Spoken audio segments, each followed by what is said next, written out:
তোমরা যারা বিদ্যাসাগর ইউনিভার্সিটির আন্ডারে 5th সেমিস্টারের স্টুডেন্ট রয়েছো, তোমাদের সবাইকে স্বাগতম জানাচ্ছি। আশা করি তোমরা সবাই ভালো রয়েছো এবং এই সিচুয়েশানে তোমরা সবাই নিজেকে শান্ত রেখো, কারণ আমাকে অনেকেই ফোন করেছিলে, আমি রিপ্লাইগুলো দিচ্ছি এবং তোমাদের কী করণীয় এই এক্সাম নোটিশ নিয়ে সেটা সবাই শেষ পর্যন্ত থাকবে। দিলে তুমি তোমার এক্সামের যে এক্সাম কেন বলছি, তোমার যে কেরিয়ার, তোমার একাডেমিক কেরিয়ার তুমি নিজে বাঁচাতে পারবে, আদারওয়াইজ তুমি সাফার হয়ে যাবে। ওকে, কারণ তোমার কথা কেউ ভাববে না। স্টুডেন্ট ফ্রেন্ডলি হিসাবে আমি বলছি, যেহেতু আমি পড়িয়ে থাকি, আমি তোমাদেরকে নিয়েই এখানে কথাগুলো বলতে এসেছি। কারণ বাকি সেমগুলোতে আমি বলেছি যে এক্সাম নোটিফাই হয়ে গেলে তোমাদেরকে জানিয়ে দিতাম, তোমাদেরকে পড়তে বলতাম, কিন্তু এখানটাতে অবভিয়াসলি তোমরা ডেফিনেটলি পড়বে, কেন পড়বে না, কিন্তু তোমাকে স্টেপগুলোর কাছাকাছি নিতে হবে। আদারওয়াইজ যদি না নাও তাহলে তুমি কিন্তু সাফার হয়ে দাঁড়াবে। এবং যিনি এক্সাম শিডিউলটা সেট করেছেন তিনি কোন দিক থেকে, কোন অ্যাঙ্গেল থেকে করেছেন আমি বুঝতে পারছি না। কারণ কোনো সাবজেক্টের সিলেবাস কিন্তু এই শর্ট সময়ের মধ্যে, কেন শর্ট বলছি সেটাও আমি বলছি, কমপ্লিট হওয়া পসিবল নয়। ওকে, তো আমাদের এটা বলে দেওয়া দরকার রয়েছে, আমি বলে নিচ্ছিও। তো 27 তারিখ রয়েছে CC11, 3 তারিখ রয়েছে এই মাসের CC12, অ্যান্ড 5 তারিখ রয়েছে ডিএসসি পেপার 1, অ্যান্ড 6 তারিখ রয়েছে ডিএসসি পেপার 2, এবং মাইনর যে জেনারেল পেপারগুলো এভাবে রয়েছে তোমাদের। ওকে, তো এভাবেই তিনি সেট করেছেন এক্সাম শিডিউলড। ওকে, তো এটা দেখা উচিত ছিল যিনি সেট করে থাকুক না কেন, এবার প্রত্যেকটা কলেজের দায়িত্ব ওকে এগুলো নিয়ে ইউনিভার্সিটিতে সাবমিট করা। 4th সেমিস্টারের এক্সাম শেষ হয়েছিল 3 তারিখ নাগাদ। ওকে, কেন টেন্টেটিভ বলছি, কারণ এই ডেটটা নিয়ে অনেকবার নোটিশ এসেছে, অনেকবার রিশিডিউলড হয়েছে। Provisional exam of the 5th সেমিস্টারের এক্সাম ডেট এসেছে আমাদের 27/2/25, তাহলে মানে হাতে থাকলো যেটা পেয়েছি, কংক্রিট মান্থগুলো পেয়েছি, নভেম্বর পেয়েছি, ডিসেম্বর পেয়েছি, জানুয়ারি পেয়েছি, 3টা মাস পেয়েছি আমরা, এটা বলতেই হবে। তাহলে 3 মান্থ, এবং এদিকে অক্টোবর এবং ফেব্রুয়ারি মিলিয়ে আমরা 1 মান্থ ধরে নেব, তাহলে 4 মান্থ পেয়েছি। কিন্তু ডিউরেশান রয়েছে 6 মান্থ, তাহলে 4 মাসের মধ্যে কীভাবে সিলেবাস কমপ্লিট করা পসিবল?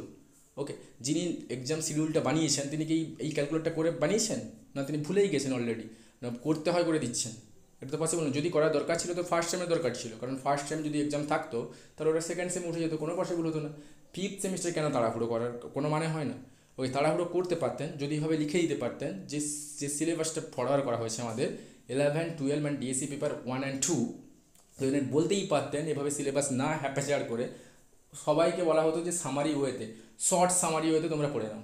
ওকে, এটা বলে দিতে পারতেন, তাহলে যদি এই নোটিশটা দিয়ে দিতেন তাহলে আমরা মেনে নিতাম। তো তেমনটা নয়, আপনারা বুক মেনশান করেছেন, এই বইগুলো পড়তে হবে, এই করতে হবে, হ্যানা করতে হবে, তেনা করতে হবে। তো আপনি পড়ে শেষ করতে পারবেন এগুলো? সিলেবাস আপনার নোটিশ ফরওয়ার্ড করছেন এখানটাতে, 4 মান্থ টাইম শেষ রয়েছে, মাত্র 4 মান্থে এগুলো পসিবল নয়। ওকে, যদি শর্ট সামারি একেবারে কংক্রিট বিলাভড, আমি ইংলিশ থেকে বলছি, নোভেল যেটা রয়েছে CC12-এ, আর দ্রৌপদী রয়েছে, এভিন ডিফারেন্ট রয়েছে, রেবতী রয়েছে, এটসেট্রা, সব কিছুই রয়েছে। তো এগুলো যদি বলতেন উনি যে একেবারে 2 লাইনের সামারি যদি হয়, তো এভাবে তোমরা পড়ে এক্সামটা দাও এবং এভাবেই কোয়েশ্চেন্সগুলো আসবে, এটা পসিবল থাকতো। সেটা 4 মান্থ কেন, 1 মাসেও হয়ে যেতে পারতো। ওকে, সিলেবাস এভাবে হ্যাপাচার করে রাখবেন, দিয়ে হঠাৎ করে সিলেবাস না কমপ্লিট হয়ে পরীক্ষা নিয়ে নেবেন, এটা তো কোনো মানে হয় না, এটা হতে পারে না। আমি কেন কথাগুলো বলছি এবং তোমাদের কী স্টেপ হবে সেটা আমি বলছি। এবং প্রত্যেকটা কলেজে তোমরা লক্ষ্য করবে কোনো জায়গাতে সিলেবাস কিন্তু কমপ্লিট হয়নি এবং কেউ কোনোভাবে কোনো স্টেপ নিচ্ছে না। তাহলে তুমি তোমার কেরিয়ারের সাফারার তুমি হচ্ছ, অন্য কেউ হচ্ছে না। তাহলে তুমি এইখানে দাঁড়িয়ে তুমি কী করবে? এটাই ক্যাপিটাল কোয়েশ্চেন্স। তোমাকে একটাই কাজ করতে হবে এখানটাতে, আমি প্রুফ দিয়ে দিয়েছি 4th সেমিস্টার এক্সাম কবে হয়েছিল এবং এন্ড কবে হয়েছিল, সমস্ত কিছুই তুমি প্রুফ রেখে দাও। দেন দেখো, তোমাকে একটা কাজ করতে হবে, শুধুমাত্র এখানে যে ইংলিশ অনার্স, আমি বারে বারে বলছি, যদি ইংলিশ পড়িয়ে থাকি বলে অন্যান্য সেমের ছেলেরা, বা সেম কেন বলছি, সেম সবার একই 5th সেম, অন্যান্য ডিপার্টমেন্টের ছেলেরা, ওকে, তোমরা মুখ ঘুরিয়ে নেবে, শুধুমাত্র ইংলিশের ছেলে মেয়েগুলো আন্দোলন করবে, এটা হয় না। আন্দোলন কোনোভাবে আমি বলছি না ঝান্ডা ধরে আন্দোলন করতে এখানটাতে কলেজের সামনে দাঁড়িয়ে, কিচ্ছু করার দরকার নেই। একেবারে সফিস্টিকেটেড উপায়ে তোমরা আন্দোলনটা করবে। কীভাবে?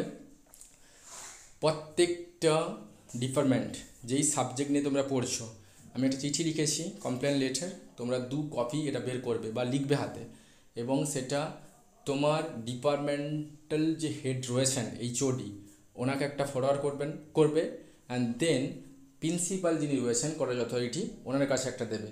এবং এটা আমার জানা আছে বিদ্যাসাগর ইউনিভার্সিটির আন্ডারে প্রবাবলি 56টা কলেজ রয়েছে, এবং 56 ইন্টু যতগুলো সাবজেক্ট রয়েছে, প্রত্যেকটা ছেলে মেয়ে, ওকে, এই নোটিশ 2টো করে ওকে, এই লেটারটা বেসিক্যালি এইচওডি, তোমার ডিপার্টমেন্টের হেড যিনি রয়েছেন, এবং কলেজ প্রিন্সিপালের কাছে প্রত্যেকটা ডিপার্টমেন্ট তোমরা জমা দেবে।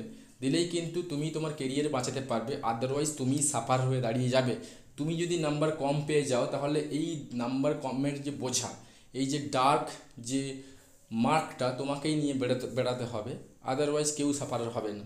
ওকে, সো যে টাইমটা রয়েছে পড়াশোনার কাছাকাছি, তোমরা কালকেই এই স্টেপটা নেবে, সবাই কলেজে যাবে, প্রত্যেকটা ডিপার্টমেন্টের ছেলে, এবং এই চিঠিটা লিখবে। দেন যেটা বললাম, একখানা এইচওডিকে দেবে, একখানা প্রিন্সিপালকে দেবে, আর বাকিটা আমি দেখে নিচ্ছি, আমি ইউনিভার্সিটিকে মেল করে দিচ্ছি, এবং তোমাদেরকে আমি বলে দেবো তোমরা ইউনিভার্সিটিতে মেল করবে এই চিঠিটা। ফার্স্ট সেটা লিখবে রিশিডিউলড নিয়ে, এক্সাম রিশিডিউল নিয়ে। এটা কেন লিখবে? কারণ তোমাদের সিলেবাস কমপ্লিট হয়নি, তোমাদের এক টাইম দরকার রয়েছে, এছাড়া তোমরা ক্যারিয়ার হ্যাম্পার তোমরা করতে চাও না, এটা লিখবে। ওকে, এবং অথেন্টিক, যেটা 4 মান্থ টাইম, যেটা কোনো অংশে পসিবল নয়। সাবজেক্ট লিখবে request for rescheduling of exam due to incomplete syllabus. Okay, beloved sir or respected sir লেখাটা অত্যন্ত ভালো হবে এখানটাতে। Okay, principal of college authority, and also তোমার সাবজেক্টের যিনি এইচওডি রয়েছেন, ওখানে তুমি লিখবে দুটো চিঠি। ওকে, দিয়ে সাবমিট করবে প্রত্যেকটা ডিপার্টমেন্ট। বলছি, আমি বারে বারে বলছি, শুধুমাত্র যে ইংলিশ অনার্সের ছেলেরা লিখবে এমনটা নয়, প্রত্যেকটা ডিপার্টমেন্টের ছেলেদেরকে এই দায়িত্ব তোমাকে কিন্তু কাঁধে তুলে নিতে হবে। ওকে, কী লিখবে? We all 5th semester student hope this message find you well. You are informing to express we are informing to express our concern regarding the upcoming 5th semester exam scheduled on 27/2/25.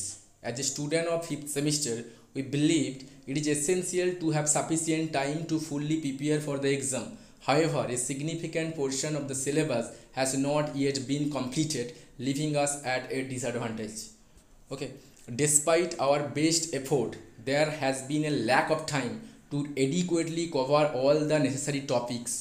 Given these situations, we kindly request the exam date be reconsidered and rescheduled to allow more time for completing our syllabus. We understand that scheduling exam is a challenging task, but we trust that you will take our academic needs and into account to ensure fairness and the best possible outcome for all students of the 5th semester. Okay, pay your attention speech to this matter, and we look forward to our understanding and favorable response. And sincerely, 5th semester student, এবং ইনস্টিটিউশনের নেমটা দিয়ে দুখানা চিঠি, একখানা তোমরা এইচওডিকে দেবে, departmental যিনি HOD রয়েছেন, আর একখানা প্রিন্সিপালকে দেবে। শুধুমাত্র যেই 56টা কলেজে যাতে করে এই লেটারটা জমা পড়ে, এটা আমি চাইবো। দিলে কিন্তু তোমাদের এক্সাম রিশিডিউল হতে পারে, আদারওয়াইজ আমাকে ফোন করলে আমি কিন্তু শিডিউল চেঞ্জ করাতে পারবো না, ঠিক আছে? আর বাকি ইউনিভার্সিটিতে কী করতে হবে সেটা আমি নেক্সট ভিডিওতে বলে দেবো, কিন্তু এই টাস্কটা তোমাকে কিন্তু করতেই হবে। প্রত্যেকটা কলেজে স্টুডেন্টদেরকে, প্রত্যেকটা ডিপার্টমেন্ট, শুধু ইংলিশ নয়, প্রত্যেকটা ডিপার্টমেন্টের ছেলেদেরকে করতে হবে।